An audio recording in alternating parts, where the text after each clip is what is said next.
Assalamualaikum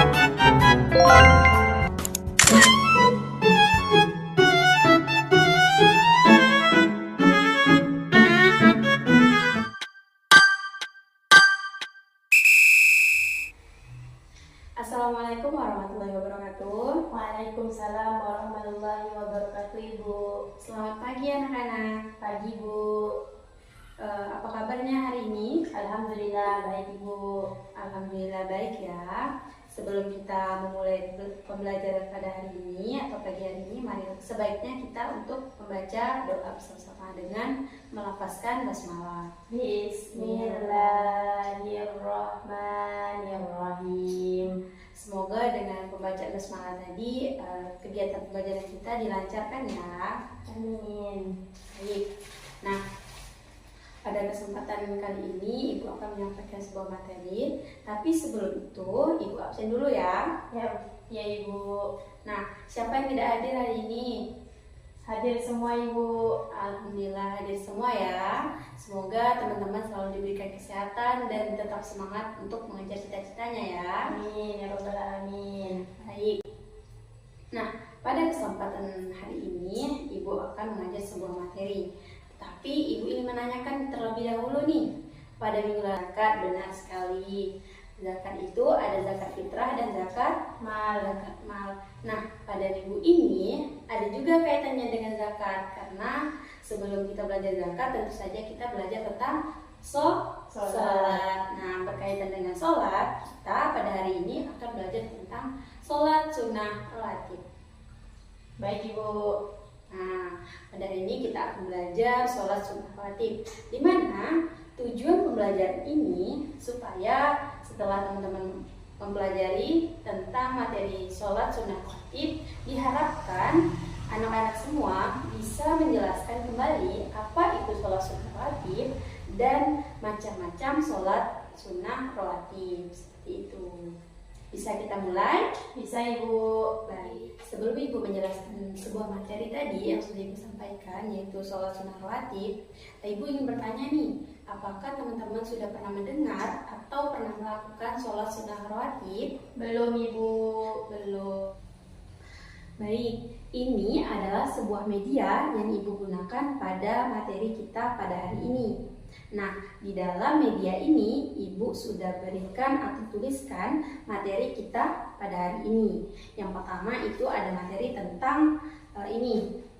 Kan kita belajar tentang sholat rawatib ya. Nah, yang pertama itu ada tentang pengertian sholat rawatib, pengertian dasar dari sholat rawatib. Nah, kemudian itu ada juga pengertian dari ketentuan dari sholat sunnah rawatib. Nah, kemudian juga ada macam-macam sholat rawatib. Bisa anak-anak buka di bagian ini, lembar ini, itu ada tulisannya macam-macam sholat rawatib.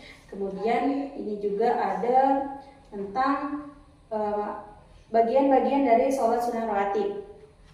Kemudian di sini ada juga bagian ini, bagian dari sholat sunnah ba'diyah. Ba'diyah nih teman-teman bisa buka amplop di sini, amplop yang ada di sini, ini bisa ditarik. Nah, di keluar bagian ini itu ada macam-macam sholat qobliyah, sholat dari ba'diyah. Yang pertama, kedua, dan ketiga.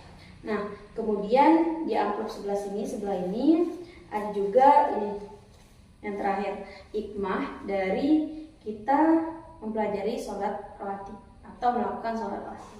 Seperti itu. Inilah media yang akan kita gunakan pada pembelajaran kita pada hari ini. Ini akan Ibu bagikan ke anak-anak semua untuk anak-anak bacakan ketika Ibu suruh bacakan. Seperti itu. Berikan ke anak-anak ya.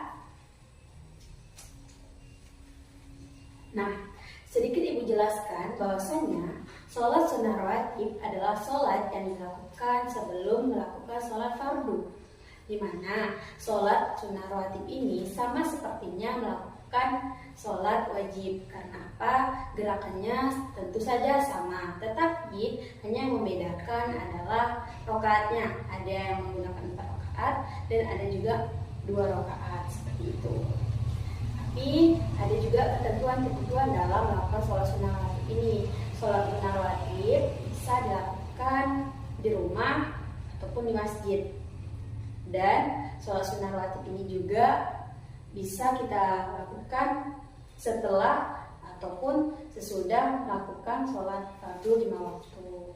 Tadi ibu bilang apa? Sholat rawatib bisa dilakukan pada saat setelah sholat fardu dan sesudah sholat fardu. Oke, baik.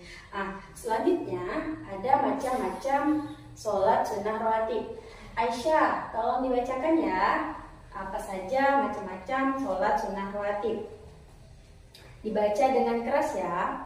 Macam-macam sholat rawatib. 1. Rawatib qobliyah. 2. Rawatib ba'diyah. Baik. Nah, tadi Aisyah sudah membacakan bahwasanya macam-macam sholat sunnah rawatib itu ada 2. dua. Yang pertama sholat sunnah Qobliyah. Yang kedua Ba'diyah.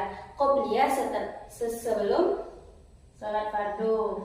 dan ba'diyah sesudah. Sholat fardu. Nah, kedua tadi macam-macam dari sholat sunnah Rawatib. rawatib. Nah, pertama itu sholat qobliyah, yang kedua sholat ba'diyah. Nah, sholat qobliyah dilakukan sebelum melakukan sholat fardu, sedangkan sholat ba'diyah itu dilakukan setelah melakukan sholat fardu. Seperti itu.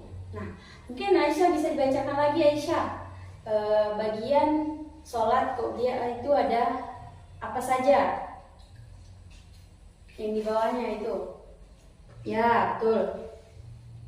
Yang pertama ada rawatib qobliyah, yaitu terdiri 2 rakaat sebelum sholat subuh, 4 atau 2 rakaat sebelum sholat zuhur, 4 rakaat sebelum sholat asar, 2 rakaat sebelum maghrib, 2 rakaat sebelum sholat isya. Nah, itu tadi adalah sholat rawatib qobliyah yang dilakukan sebelum melakukan sholat Fardu. Tahu nggak nih sholat fardu ada berapa? 5. Tolong sebutkan Aisyah. Subuh, zuhur, asar, maghrib, isya. Ya, benar sekali. Nah, qobliyah tadi bisa dilakukan pada saat melakukan sholat-sholat tersebut. Yang pertama tadi tentang apa? Sebelum dua rakaat sebelum Subuh. subuh. Seterusnya 4 atau 2 rakaat sebelum Zuhur. seterusnya 4 rakaat sebelum asar. 2 seterusnya rakaat sebelum maghrib. dan 2 rakaat sebelum sholat isya. ya, benar sekali. Mungkin lanjut Aisyah, bisa bacakan Ibu tentang materi rawatib ba'diyah setelah kita belajar qobliyah tadi.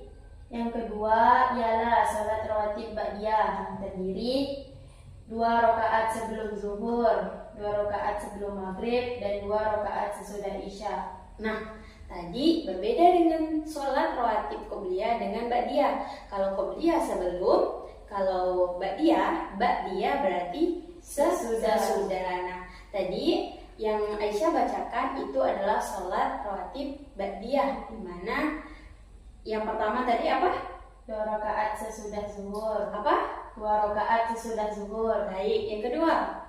2 rakaat sesudah maghrib. Oke, yang ketiga. 2 rakaat sesudah isya. Baik, nah itulah tadi sholat ba'diyah, rawatib ba'diyah yang dilakukan setelah melakukan sholat fardu. Tetapi di ba'diyah ini ada ketentuan-ketentuan yang pada sholat fardu tidak dilakukan. Pada setelah kita sholat fardu tidak dilakukan, tapi hanya melakukan qobliyah saja, seperti itu. Kita lanjut ke halaman berikutnya. Itu tentang apa Aisyah? Hikmah sholat rawatib. Nah, apa tadi?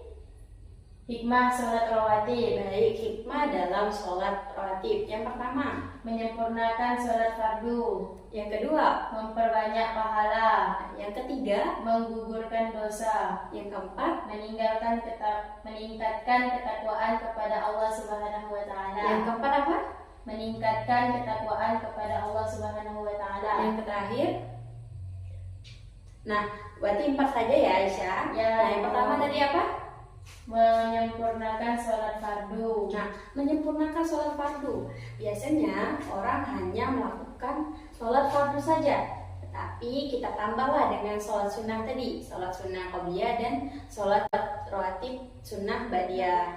Seperti itu, kita lakukan sebelum ataupun sesudah. Nah, yang kedua, memperbanyak pahala. Yang kedua apa?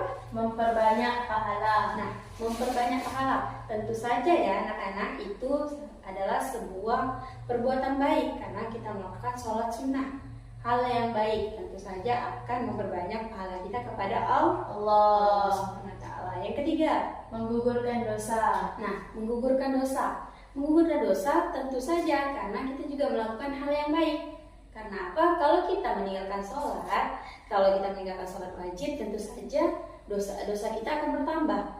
Tapi kalau kita meninggalkan sholat sunnah, kita tidak menambah dosa, tetapi boleh dilakukan dan boleh juga tidak dilakukan. Seperti itu. Yang terakhir, meningkatkan ketakwaan kepada Allah Subhanahu wa Ta'ala. Yang terakhir apa? Meningkatkan ketakwaan kepada Allah Subhanahu wa Ta'ala. Meningkatkan ketakwaan kita kepada Allah Subhanahu wa Ta'ala. Tentu saja meningkatkan ketakwaan karena apa? Sebelumnya kita sholat 5 waktu ini hanya melakukan sholat fardu saja, sholat yang inti pada saat azan kita lakukan sholat. Tapi pada sekarang kita juga melakukan sholat qobliyah, yang sholat sunnah rawatib tadi qobliyah, dan sholat sunnah rawatib ba'diyah tadi setelah sholat fardu. Jadi kita meningkatkan lagi ketakwaan kita kepada Allah Subhanahu wa Ta'ala. Seperti itu. Mungkin itu penyampaian dari Ibu. Sebelum kita menutup pembelajaran pada pagi hari ini, Ibu minta apa yang Aisyah dapat dari pembelajaran kita hari ini. Tadi kan Ibu sudah menyampaikan di awal bahwasanya tujuan pembelajaran kita adalah diharapkan anak-anak bisa menyampaikan kembali apa pengertian dari sholat sunnah rawatib. Nah, yang kedua, anak-anak bisa menyampaikan macam-macam sholat sunnah rawatib. Tadi yang pertama apa? Pengertian dari sholat sunnah rawatib. Dibaca dengan keras ya, biar Ibu bisa mendengar. Pengertian sholat rawatib. Sholat rawatib adalah sholat sunnah yang dilaksanakan sebelum dan sesudah sholat fardu. Nah, itu kan sebelum dilakukan, yang dilakukan sebelum dan sesudah sholat fardu. Coba pahami tanpa melihat media yang Ibu berikan. Sholat sunnah rawatib tadi pengertiannya apa? Sholat sunnah yang dilakukan sebelum dan sesudah sholat fardu. Apa? Diulangi lagi. Sholat rawatib adalah sholat sunnah yang dilakukan sesudah dan sebelum sholat fardu. Baik. Nah, untuk macam-macam sholat sunnah rawatib, silakan sebutkan. Sholat sunnah rawatib qobliyah dan sholat sunnah rawatib ba'diyah. Nah, sekali lagi Ibu minta ulangi. Sholat sunnah rawatib qobliyah dan sholat sunnah rawatib ba'diyah. Baik, berarti sudah paham ya bahwasanya sholat sunnah rawatib itu adalah sholat yang dilakukan sebelum atau sesudah sholat fardu. Nah, macam-macam dari sholat sunnah rawatib tadi apa? Qobliyah dan ba'diyah. Nah, seperti itu. Mungkin Ibu harap semoga dengan pembelajaran pada hari ini bisa bermanfaat dan bisa anak-anak praktekkan di rumah sebagai meningkatkan ketakwaan anak-anak kepada Allah SWT. Nah, sebelum Ibu tutup, mari kita berdoa terlebih dahulu dengan melafazkan Alhamdulillah. Alhamdulillahirabbil alamin. Semoga pembelajaran kita pada hari ini bermanfaat untuk anak-anak semua. Mohon maaf apabila Ibu ada kesalahan dalam mengajar, dalam kata-kata Ibu, kekurangan dan kekhilafan dari bicara atau kata-kata Ibu. Ibu akhiri pembelajaran kita pada hari ini. Assalamualaikum warahmatullahi wabarakatuh.